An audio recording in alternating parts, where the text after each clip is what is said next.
आप सभी महान आत्माओं को नमन करते हुए आपका YouTube channel true self the never and पे स्वागत है। पिता माता ने हमें जन्म देकर उपकार किए, प्रकृति हमारा सेवा करके हम पर उपकार की। अपने को श्रेष्ठ और बुद्धिमान मानता हुआ मनुष्य दूसरों का आभारी नहीं मानता है। मनुष्य ही अकेला प्राणी जो पूरे दिन को याद रखता है और रोता रहता है। संसार में इतना फंस जाता है, अपने को बचाने की कोशिश नहीं करता है। जब मौत आती है, बेचारा मनुष्य बोलता है, हे मृत्यु, मुझे और थोड़ा समय दो।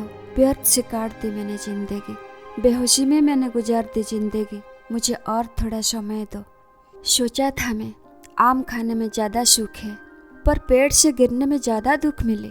थोड़ी देर का स्वाद के लिए जिंदगी मैंने दुखदायी बना दी। मेरे संस्कार बिगड़ गया, कर्म बिगड़ गई। मृत्यु कहती है, संसार में आनंद का पल आटे में नमक का बराबर है और दुख आटे का बराबर है। जितना भी सुख जानते हो एक लिस्ट बना लो। हर तरह का सुख आटे में नमक का बराबर है। सुख में मनुष्य इतना मस्त रहता है, उसके ऊपर दुख का पहाड़ टूट पड़ता है, पर उसे खबर तक ना होती। एक दिन एक भौरा उड़ते उड़ते कमल का फूल के ऊपर जा बैठा। सुबह से शाम हो गया, उड़ने की नाम ही नहीं ले रहा है। कमल कहता है, मेरी नियत है ये, सूरज अस्त होने से पहले मैं बंद हो जाऊं। कमल का फूल अपना पंखुड़ियां बंद कर दी। बेचारा भौरा उड़ ना सका, मर गया। उड़ जाता तो कल फिर मधु पी जाता, उसे फिर से सुगंध मिल जाता। यही दशा मानव समाज का है। बचपन मिलता है, यौवन मिलता है। जिंदगी अस्त होने से पहले सभी कार्य से ऊपर उठकर जीवन का सूर्य का ध्यान रखना होगा।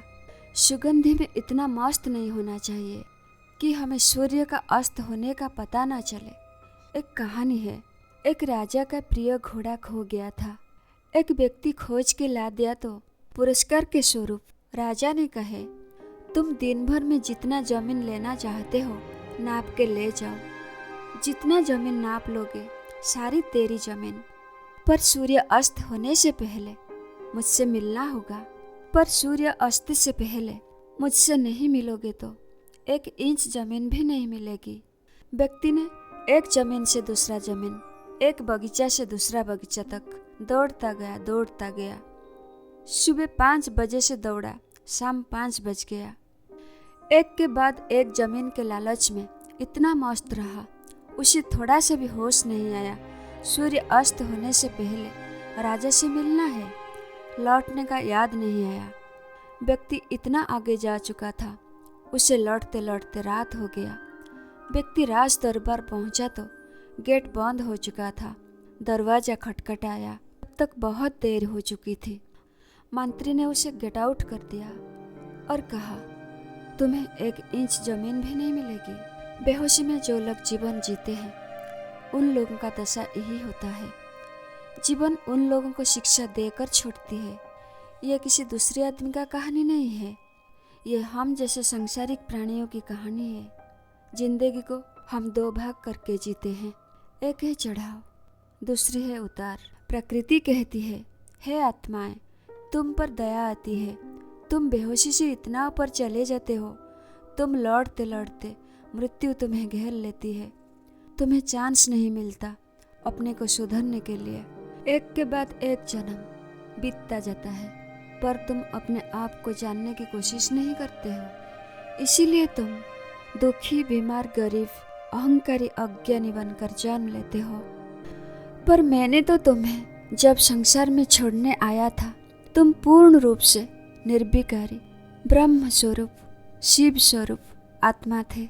प्रकृति का ये कहना है, मैंने तुम्हें धरती पर जैसे भेजा था तुम मुझे वैसे ही मिलना, अकर्म रूपी कर्म करते हुए जिंदगी को जीना।